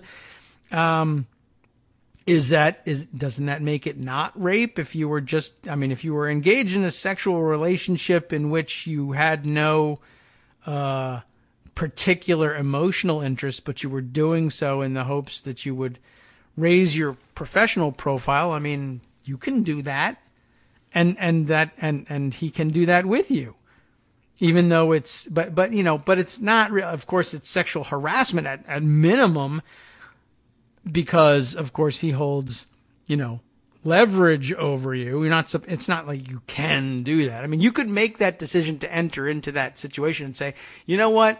I understand that this is how they work, but I'm okay with it, so I'm going to go do that. That would be a little different than saying, oh, you're just a news channel and I'm a news person and I'd like to work here, and then finding yourself, in a situation where Roger Ailes or anybody else is saying, well, I can get you that job and get you that money if you have sex with me. That's problematic. We don't want that. And then, of course, if he forces his way into the hotel room and forces the sex on her, well, then we're talking about rape. This is back in 2013. And I guess what's amazing is, am I wrong about this? Is this not the name of the person who made numerous appearances on Fox Air to push the Donald Trump perspective on things? Now, granted, I don't think she was on the air with Charles Payne, but she doesn't get the sense that, at some point, that this network is all about this. Why am I doing this? I have difficulty separating these things.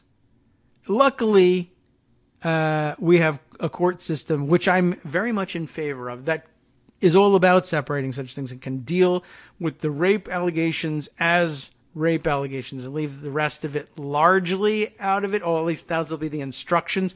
Whether or not the people are able to separate that, I guess I can't blame them if they can't separate it, if I can't separate it, but nobody deserves this. But I don't think that Scotty Nell Hughes is a smart person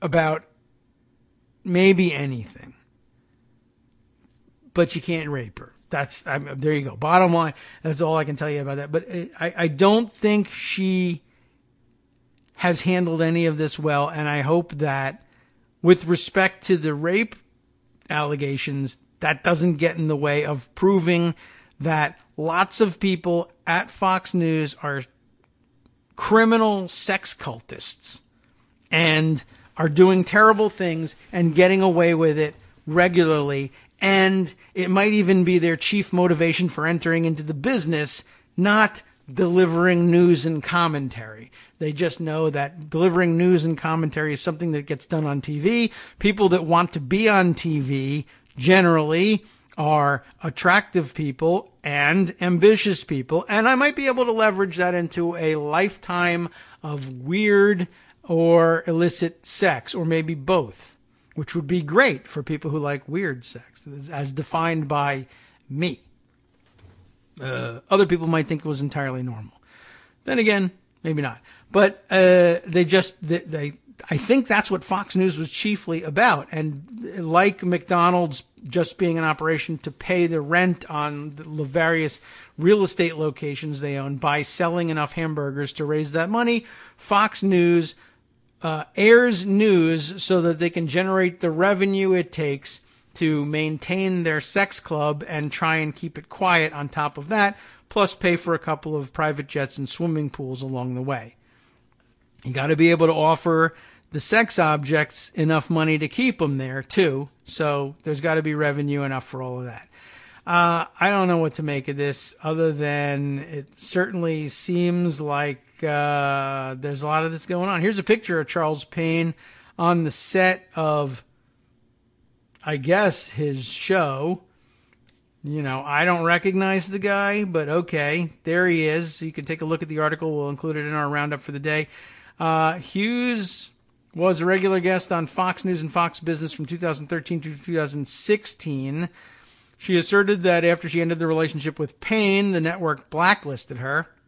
After she reported her allegations against him, she said the network leaked the story to the news media about a romantic affair between Hughes and Payne. In July of 2013, she says, I was raped by Charles Payne. In July of 2017, I was raped again by Fox News. Oh, well, she's not taking the word all that seriously either, but okay. Since then, I have been living an absolute hell. And I would have thought you were in hell when you were doing what you were doing for Trump on the air, but apparently couldn't get enough of that. That's heaven for you. And, you know, I mean, I guess as long as Charles Payne wasn't around, maybe you felt more comfortable, but you didn't realize that the whole place was full of those people and that they'd be, you know, someone else was eventually probably going to rape you too. Because that's one of their habits, is passing people around. Once it gets out that you're susceptible to that, they all start doing it to you. I don't know. It's crazy, and it's crazy how often this stuff comes up, and how often these things are happening, and how often the women that it's happening to are coerced into staying around and continuing to provide the cover product for the sex cult. They're going to stay on the air and continue to provide things that look like news because, I don't know, man, Stockholm Syndrome, money, both. I have no idea. Let's skip down just a little bit here. The charges in Ms. Hughes' lawsuit echo accusations made by several other current and former Fox News employees after the sexual harassment scandal at the network burst into public view last year, exposing a culture where women said they had faced harassment and feared reporting inappropriate behavior. The initial scandal led to the resignation of the network's chairman, Roger Ailes, now dead, thank God. I added that part. And subsequent allegations prompted the network to force out its most popular figure, Bill O'Reilly, among other personalities. Fox News' parent company, 21st Century Fox, has attempted to clean up its workplace. That's what like Jared and Ivanka. They attempted to clean up the Trump administration, but it's just not working. And move past the crisis, yet new allegations and litigation have continued to roil the network in recent months. Because it's a sex cult! You can't clean a sex cult.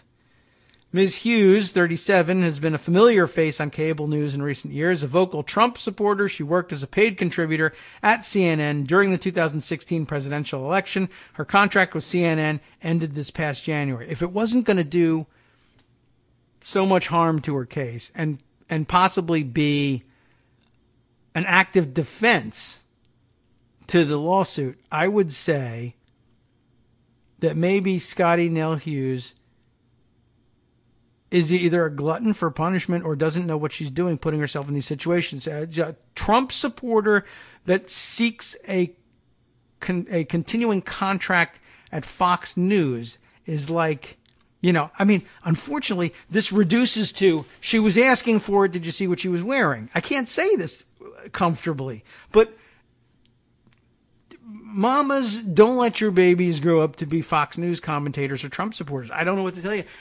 Don't get involved with these people.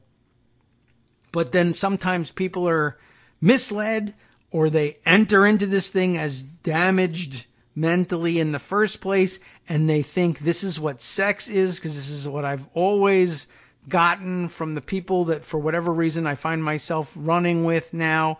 And I've never known any different because I've never worked anywhere where there wasn't a sex cult and people weren't trying to leverage me into sex. And maybe that's just because there's men everywhere you go.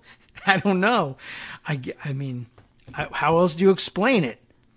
Sorry, I try not to do that. I have my limitations, right? Okay, so everybody should, what can I tell you? I don't know what's wrong with these guys, but they get away with it.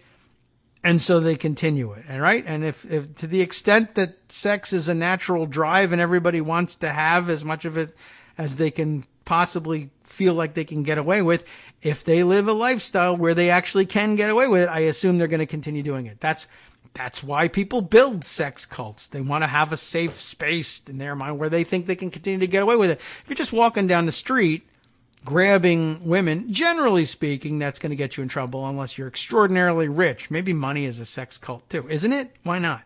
Might as well discuss that. There's another show for us. We'll have to put that one aside. I feel terrible about this story.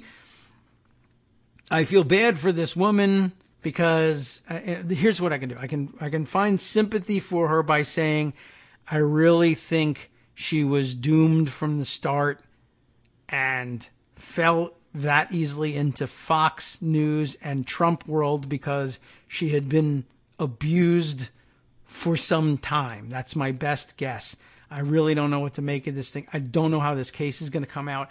And it can't be the case that we continue to let these guys off the hook because they're all asking for it. You're building a trap for people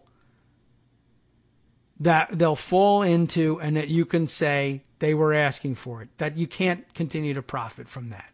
I'm very upset and annoyed by that. I don't know what else to say.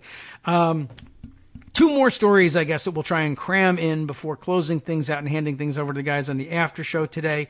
One about, we'll make it a quick one so that we can explore this other one. The other one is a little bit more unknown and might have good stuff in it, might not. I don't know, but it's a lurid headline, so we'll make room for the lurid headline.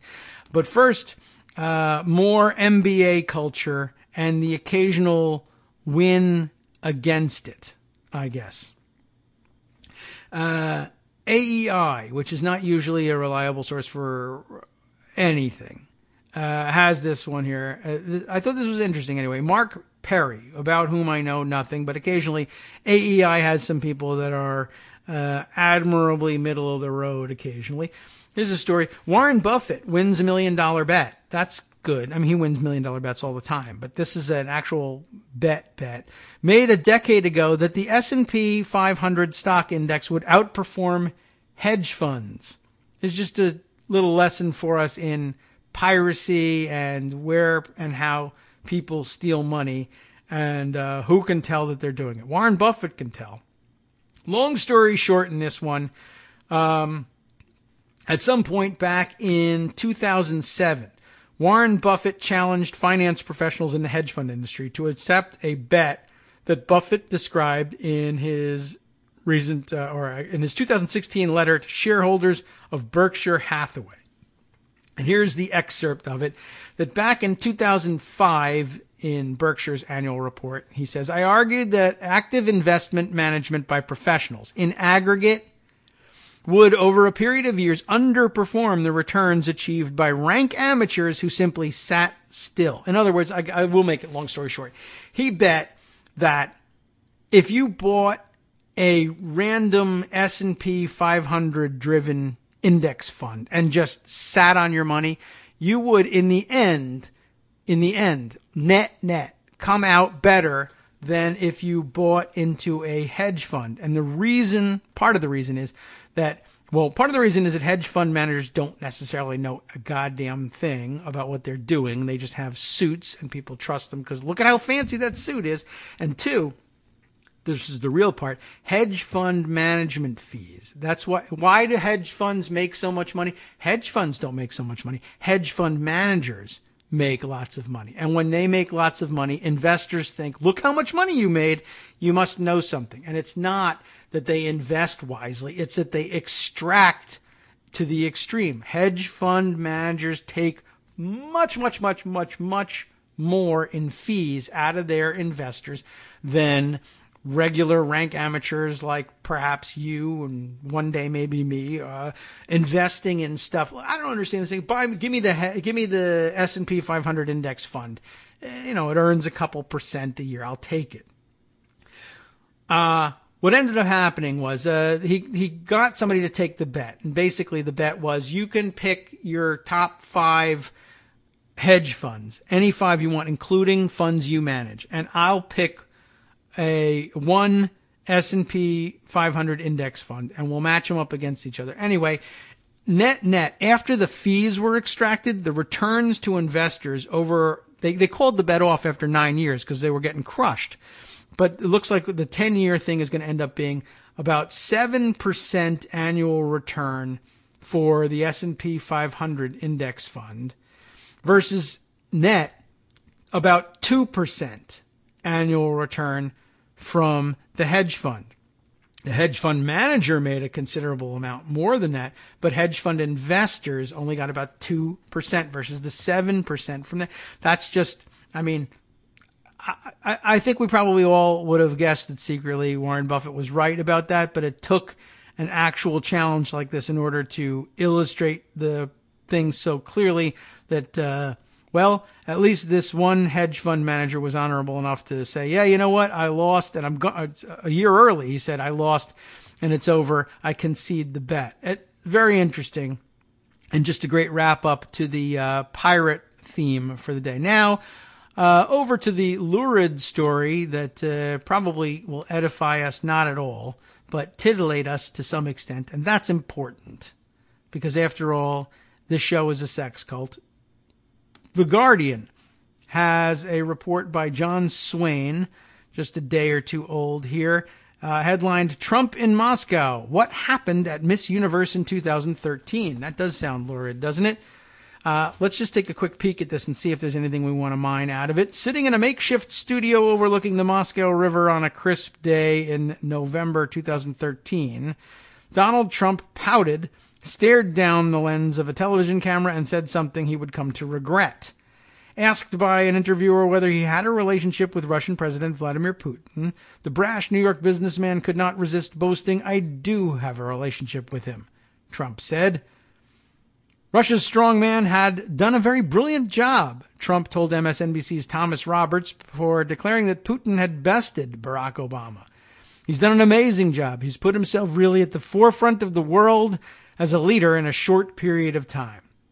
Trump, a teetotaler, seemed intoxicated by the buzz surrounding the glitzy event that had brought him back to Moscow. Back to Moscow, yes. That year's installment of the Miss Universe contest that he then owned. 4 years later, he is struggling to shake off the hangover. The 2013 pageant has become a focal point for the simultaneous investigations led by special counsel Robert Mueller and congressional committees into whether the associates of Trump colluded with Russian officials to help them win the 2016 U.S. presidential election. Investigators are examining closely efforts apparently made by the Russian government to pass Trump's team damaging information on Hillary Clinton using Trump's politically connected Miss Universe business partners as couriers. Yes. They are also looking into the $20 million fee that Trump collected for putting on the pageant from those same business partners, along with extraordinary allegations about Trump's private conduct behind closed doors at the Ritz-Carlton Hotel, P-tape, during his 2013 stay in Moscow. The Guardian has learned of additional, previously unreported connections between Trump's business partners on the pageant and Russia's government. The ties are likely to attract further scrutiny by investigators who are already biting at the heels of Trump associates. A full accounting of Trump's actions in the Russian capital as that autumn turned to winter may be critical to resolving a controversy that has already consumed the first 8 months of his presidency. Our committee's investigation will not be complete unless we fully understand who President Trump met with when he was over in Russia for Miss Universe and what follow-up contacts occurred. Eric Swalwell, a California Democrat on the House Intelligence Committee, said in an interview. Trump's attorney, one of many, John Dowd, declined to answer when asked whether the president's team accepts that the Miss Universe contest is a legitimate area of inquiry for investigators. Fake news, Dowd said in an email. But what did he say at lunch? That's the real question. Look who's come to see me. That's not what he said. But that is the beginning of the next section. It was a whirlwind courtship. Trump was instantly taken with Aras Agalarov, the billionaire owner of the Crocus Group Corporation, when the two wealthy property developers met for the first time on the fringe of the Miss USA contest in Las Vegas in mid-June 2013. We know all about that, of course. After just 10 minutes of discussion, Trump was showing off his new friend. He clapped me on the shoulder, gave a thumbs up, and started shouting, "Look who's come to see me. It's the richest man in Russia," Agalarov recalled to a Russian magazine later that year, before clarifying that his fortune, estimated at about $2 billion, was far from Russia's biggest. Don't insult Putin that way. The meeting had been set in motion only months earlier when Agalarov's son, Emin, the pop singer, well known in Eastern Europe, it's claimed, filmed his latest music video in Los Angeles. His co-star was the reigning Miss Universe, a casting choice that brought the Agalarovs in contact with the Trump's beauty pageant division. The idea of hosting that year's contest in Russia was raised over dinner by Paula Shugart, the Trump's top Miss Universe executive, according to Emin Agalarov.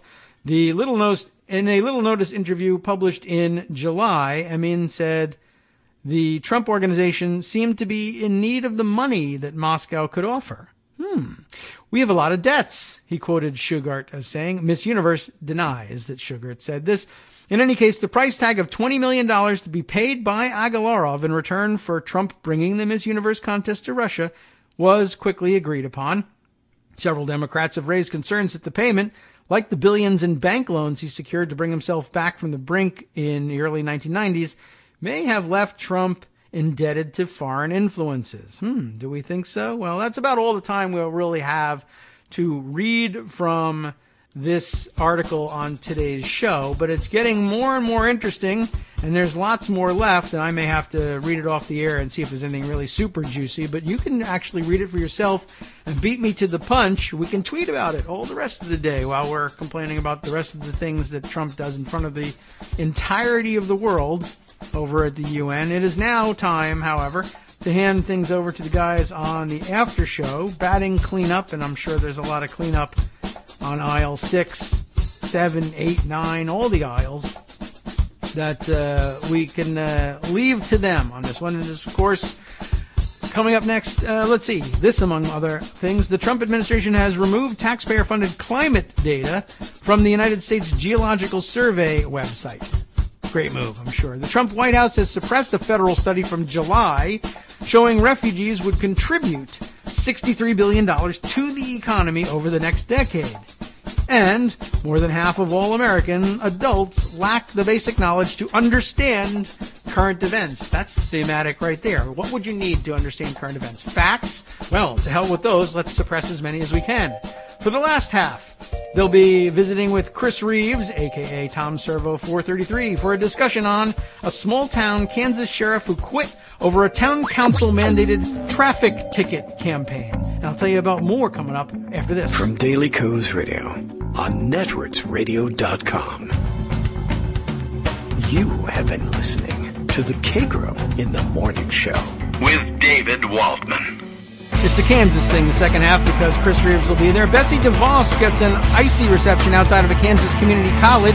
Chris Kobach's attempts to skirt the law is obviously totally insane, and the acquittal of a St. Louis police officer leaves the community outraged, but not stunned. All that coming up next.